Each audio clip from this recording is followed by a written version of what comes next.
Le MRC ira aux élections. Toutes les élections, parole du professeur Maurice Kamto. Le MRC ira aux élections. À toutes les élections. Pour réaliser avec toutes les forces du progrès et de la résistance nationale le changement que les Camerounais appellent de tous leurs vœux.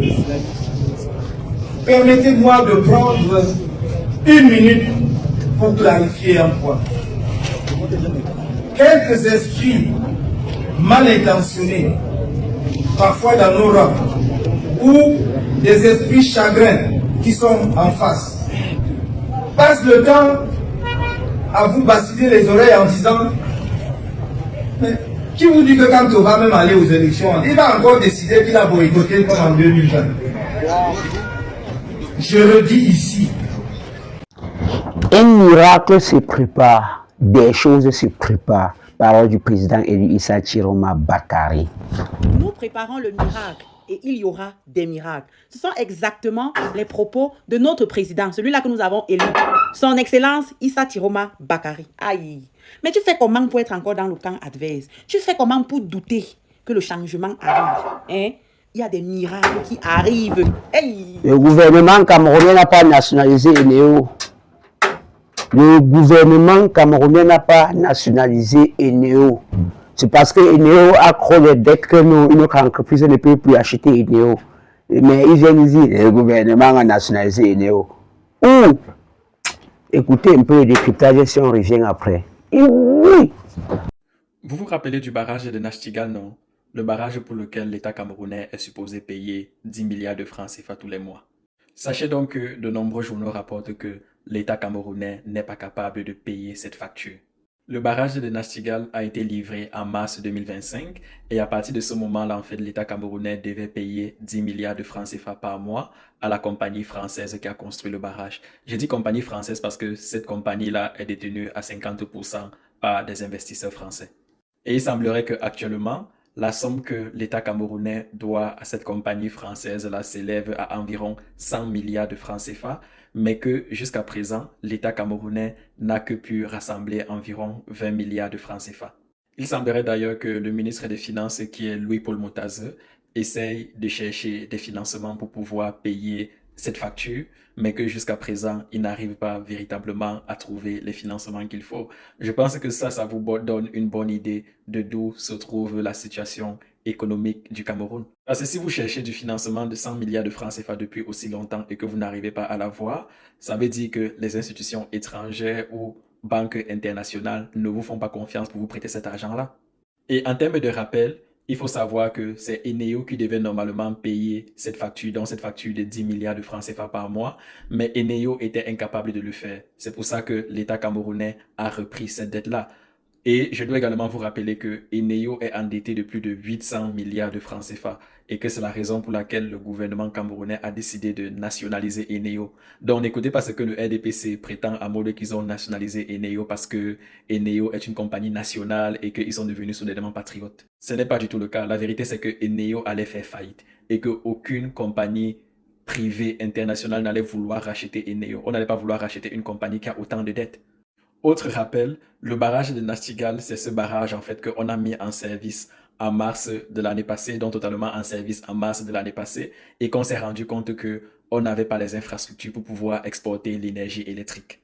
Et comme ils n'apprennent jamais de leurs erreurs, ils voulaient déjà du financement pour le barrage de Kikot. Le barrage de Kikot est un barrage qu'on est supposé construire sur la Sanaga.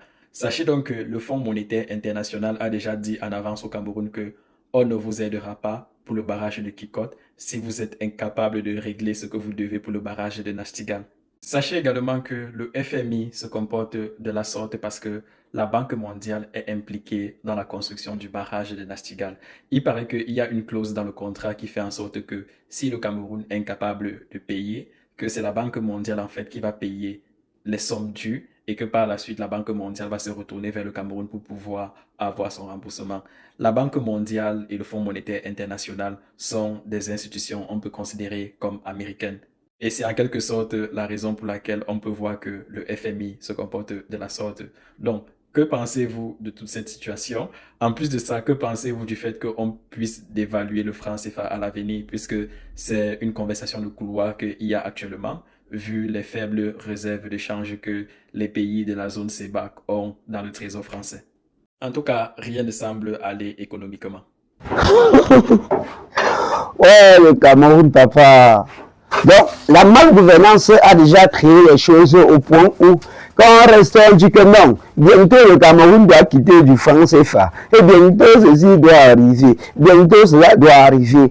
Pourtant, la malgouvernance a fait à ce que le franc CFA est en train de perdre sa valeur dans le monde entier. Ça veut dire que toute la zone CEMAC est paralysée.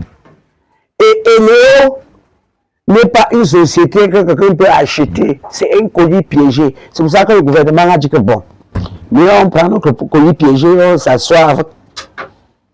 Eneo doit beaucoup d'argent. Beaucoup d'argent. Qui va acheter une société endettée? Si on vend le Cameroun, c'est avec qui va acheter. Un pays qui doit jusqu'à... Un pays qui a tous les sorciers du monde, papa. Qui va acheter? Même nous qui restons là, on fait aussi que si ta maison est à côté du cimetière, tu vas vivre où? C'est un peu ça. Non, la malgouvernance fait à ce qu'on dit que le président Paul Biya est en train de nationaliser tout, le président Paul Biya a repris Eneo, le président Paul Biya a fait ci, le président Paul Biya a fait ça, le président Paul Biya a nous arriver dans le franc CFA, le président Paul Biya à gauche, le président Paul Biya à droite, le président Paul Biya à Yop, le président Paul Biya à Yap. Papa, c'est la malgouvernance. Les présidents de la zone CEMAC sont les présidents les plus nuls du monde. Les présidents de la zone CEMAC sont les présidents les plus risqués. Les présidents qu'il faut bannir dans le monde entier ici. Il faut un nouveau souffle, papa. Il faut un nouveau souffle. Vous avez bien compris, ce n'est pas sorti de ma bouche. Parce que moi, j'aime souvent que vous comprenez vous-même, vous les analysez vous-même. Et j'aime prendre le décryptage des personnes sérieuses, pas des gens qui font le buzz, ils lancent les fakes dehors. Non.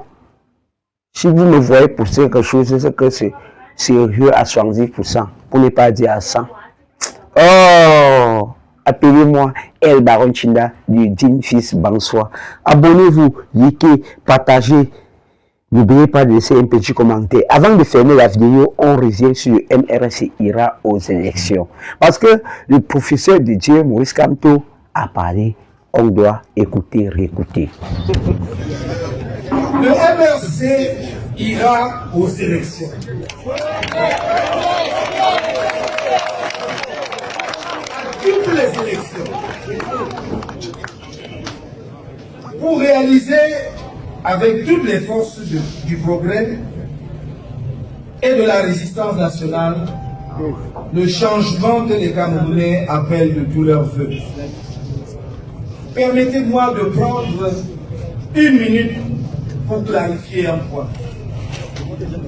Quelques esprits mal intentionnés, parfois dans nos rangs, ou des esprits chagrins qui sont en face, passe le temps à vous bassiner les oreilles en disant mais qui vous dit que quand on va même aller aux élections, il va encore décider qu'il a boycotté comme en 2020.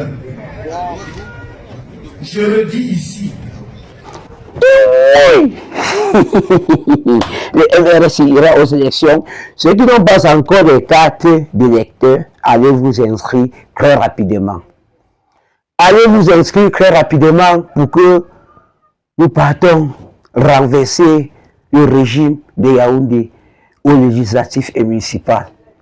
Ils ont perdu les élections présidentielles, même les locales, ils vont perdre. C'est de ça qu'il s'agit.